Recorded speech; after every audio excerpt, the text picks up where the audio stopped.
Dalam olahraga yang menggunakan kontak fisik, tentu resiko untuk cedera menjadi lebih tinggi.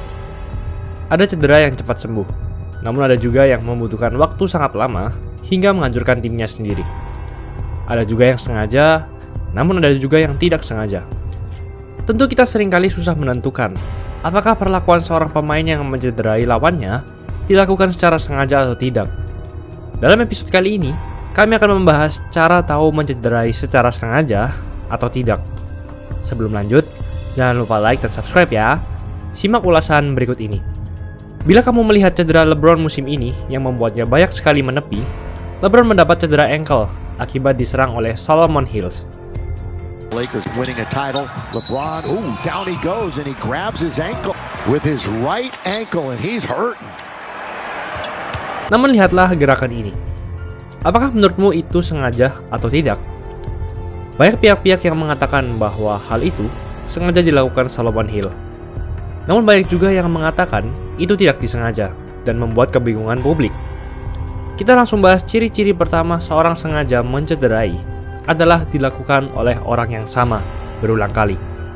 Pada Mei 2009, babak final wilayah barat antara juara Lakers melawan Denver Nuggets, beberapa kali Kobe Bryant dijaga oleh pemain Nuggets bernama Dante Jones. Pada saat game 3, ia melakukan ini.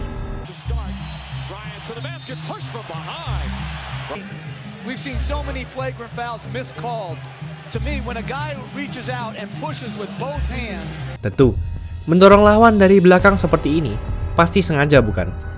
Ia sudah ketinggalan, namun masih saja berniat mendorongnya. Lalu pada saat game keempat, ia melakukannya lagi.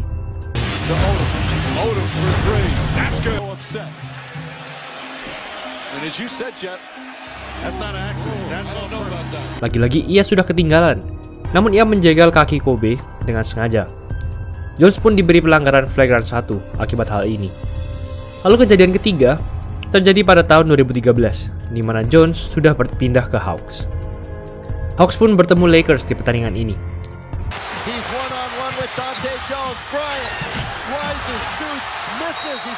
Pada saat detik-detik terakhir, Kobe pun berniat menyamakan kedudukan. Ia dijaga oleh orang yang sama, yaitu Dante Jones. Pada saat Kobe melompat, terlihat Jones secara sengaja memajukan kakinya sehingga kaki Kobe mendarat tepat di atas kaki Jones dan membuat Kobe cedera ankle. Hawks pun menang di sana. Kobe pun harus menepi semusim akibat hal ini. Kita ambil contoh kedua, yaitu Zaza Pachulia. Zaza terkenal sebagai salah satu pemain terkotor di sejarah NBA. Coba lihat position ini.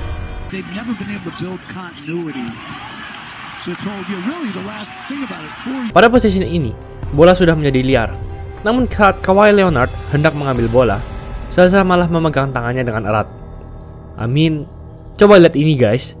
Apakah ada gaya permainan basket yang seperti ini? Itu adalah gulat atau mungkin tinju, bukan?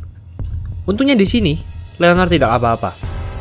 Beberapa possession selanjutnya, ia juga diving untuk menyelamatkan bola.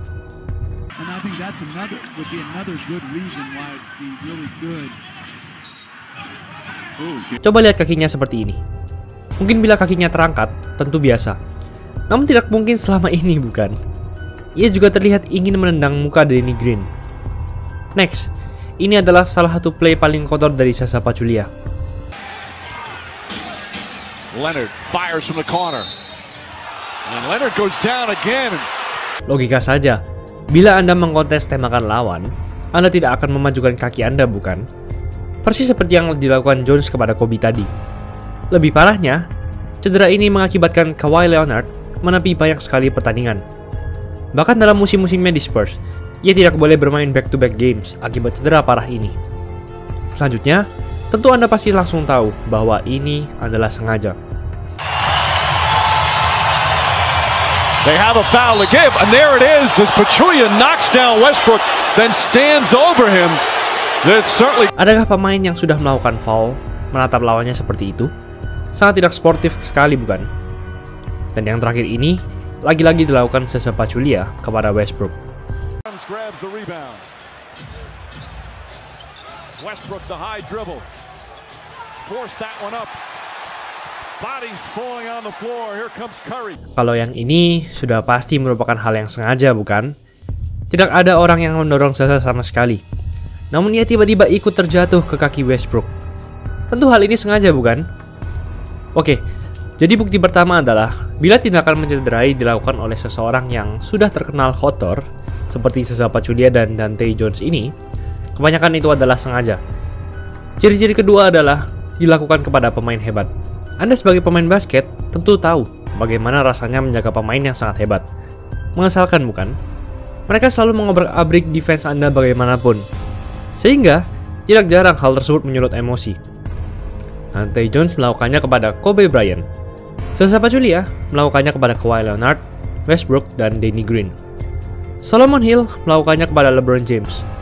Kelly Olynyk di sini juga melakukannya kepada Kevin Love.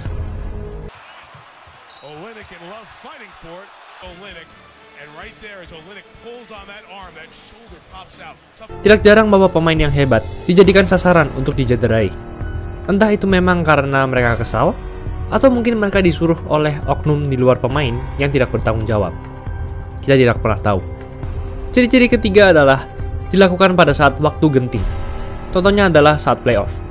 Tentu saat playoff, tim rela untuk melakukan apapun demi mendapat juara, bukan? Pada saat Dante Jones tadi, pelanggaran pertama dilakukan pada game 3 playoff 2009. Pelanggaran kedua dilakukan pada saat playoff game keempat 2009 juga. Pelanggaran Zaza Pachulia kepada Kawhi Leonard dilakukan pada saat babak final wilayah barat, game pertama. Tentu saat itu, Spurs bisa menjadi penghambat bagi kesuksesan Warriors. Spurs saat itu punya Kawhi Leonard, Danny Green, LaMarcus Aldridge, dan Pau Gasol. Mungkin bila Kawhi Leonard tidak cedera saat itu, hasilnya mungkin saja berbeda. Warriors mungkin saja tidak melaju ke final. Lalu pada saat Kevin Love dicederai oleh Kelly Olynyk ini, ternyata terjadi pada playoff ronde pertama Celtics melawan Cavaliers. Sudah pasti bahwa tim-tim akan melakukan apapun demi mendapat kemenangan, bukan? Dan ciri-ciri yang terakhir dilakukan oleh bukan pemain hebat. Oke, mari realistis saja. Kalau pemain hebatmu secara sengaja mencederai lawan, ada banyak resiko yang akan terjadi. Misalnya saja, LeBron secara sengaja mencederai lawannya, entah itu atas keinginan sendiri atau atas suruhan atasan. Maka bisa saja LeBron akan disuspend beberapa pertandingan, atau bahkan disuspend hingga akhir musim. LeBron juga akan mendapat stigma yang buruk dari fans. Hal ini tentu akan merugikan timnya, bukan? Kehilangan pemain terhebat tentu akan sangat merugikan. Oleh karena itu, pemain-pemain yang biasanya melakukan cedera dengan sengaja biasanya bukan pemain hebat. Zaza Pachulia, Dante Jones, Solomon Hill, Kelly Olynyk. Zaza Pachulia tentu terkenal hanya karena ia adalah pemain yang kotor. Namun selama karirnya, ia hanya mencatatkan lebih dari 10 poin per game selama 2 musim saja. Dante Jones juga merupakan pemain rata-rata dan sering berpindah-pindah tim. Solomon Hill bahkan tak pernah mencatatkan lebih dari 10 poin per game dalam karirnya.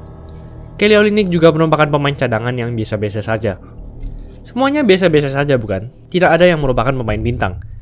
Karena tentu, bila mereka dikeluarkan dan tidak diperbolehkan bermain lagi, tim mereka mungkin akan mengalami kehilangan, namun tidak terlalu signifikan dibandingkan dengan kehilangan pemain-pemain utama mereka. Itulah ulasan mengenai episode kali ini.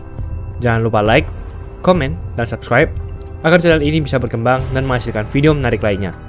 Thanks for watching, I'll see you in the next video.